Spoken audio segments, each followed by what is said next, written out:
Assalamualaikum warahmatullahi wabarakatuh. Salam sejahtera untuk kita semua. Orang yang paling berpengaruh dalam hidup saya, yang pertama adalah kedua orang tua saya. Kenapa mereka begitu berpengaruh? Saya ini adalah anak ke-10 dari 10 bersaudara.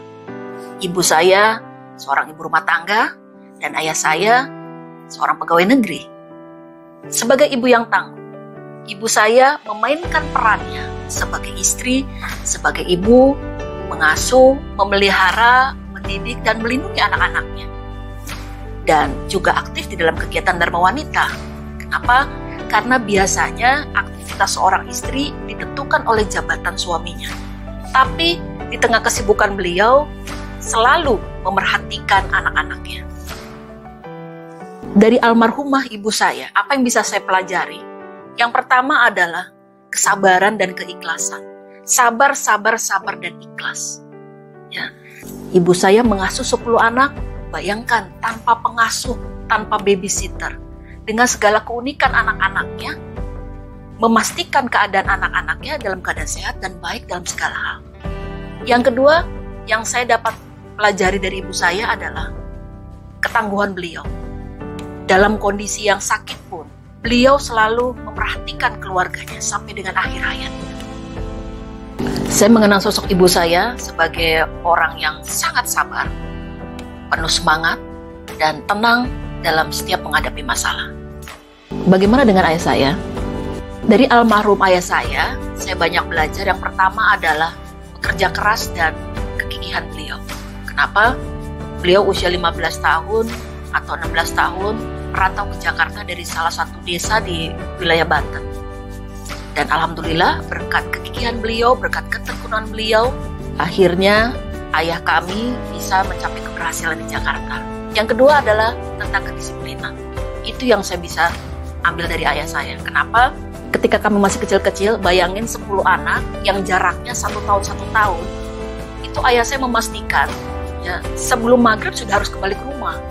Ya, giliran siapa? Giliran ibu saya yang manggil-manggil anaknya. Ada yang main kelereng, ada yang main ular tangga, ada yang main macam-macam. Itu harus sudah kembali ke rumah, itu sebelum maghrib. Supaya apa? Yang laki-laki bisa ikut ayah saya ke masjid. Yang perempuan bisa sholat di rumah, ataupun mau ikut boleh ke masjid bersama ayah saya. Yang saya paling ingat adalah ayah saya berpesan harus rajin sholat dan rajin mengaji. Yang ketiga adalah ketegasan beliau. Di tengah kesibukannya, ayah kami selalu menjadwalkan untuk ngobrol bareng dengan ke-10 anaknya. Apa aja yang diobrolin? Macam-macam, semuanya. Ya, tentang keberhasilan-keberhasilan kami pada hari itu, kenakalan-kenakalan kami pada hari itu, semuanya diceritain. Dan tak segan ayah kami memberikan konsekuensi jika ada anak yang melanggar ataupun anak yang nakal. Dan ketegasan inilah yang menginspirasi saya. Tegas tapi ramah, hangat dalam berinteraksi.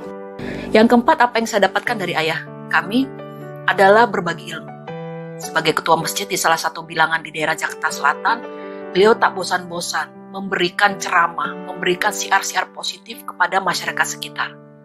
Kami mengenang ayah kami sebagai sosok yang rendah hati, kalem, berwibawa, gagah, dan sangat karismatik.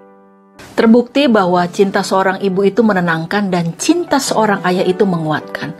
Dan hal inilah yang menjadi alasan saya untuk terus bergerak bagaimana memberikan pengalaman baik saya kepada seluruh keluarga di Indonesia. Dan ada lagi 2 orang yang berpengaruh dalam hidup saya. Mereka yang terus memberikan semangat kepada saya, memberikan motivasi kepada saya, memberikan doa-doa terbaiknya, dan memberikan kepercayaan penuh kepada saya. Dialah suami tercinta saya dan anak kami tersayang. Karena mereka adalah energi saya.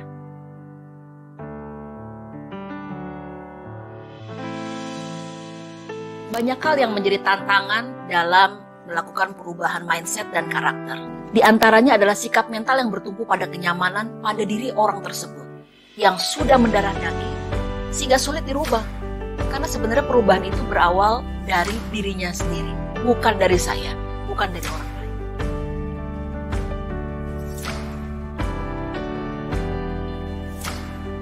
Tidak hanya menjalankan peran sebagai seorang istri dan ibu dari satu orang putri, saya memiliki profesi sebagai seorang motivational speaker dan praktisi pendidikan keluarga. Insya Allah, saya akan memainkan peran saya sebaik-baiknya dan memberikan banyak manfaat kepada seluruh masyarakat di Indonesia. Supaya apa? Supaya anak-anak mereka menjadi anak-anak yang sehat, yang beriman dan bertakwa kepada Tuhan Yang Maha Esa, menjadi anak-anak yang memiliki karakter, menjadi anak yang mandiri, bertanggung jawab dan nasionalis, serta memiliki ketahanan diri yang tangguh. Kenapa?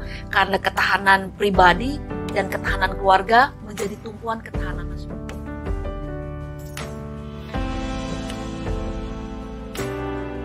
Kita tahu semua orang unik, termasuk anak kembar sekalipun. Dan keunikan ini dari Tuhan Yang Maha Esa.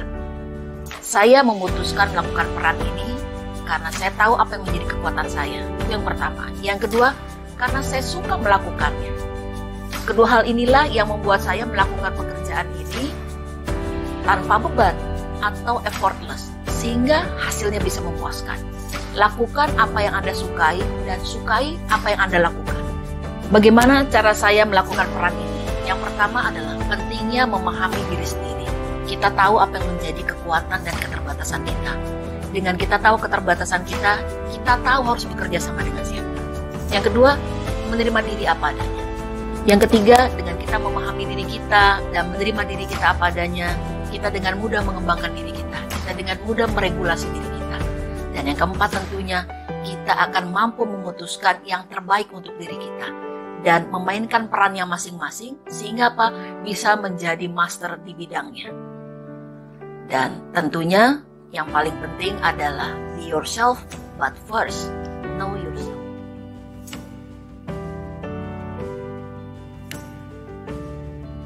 "5M" sebagai pesan baik untuk wanita di seluruh Indonesia. Yang pertama adalah memiliki karakter.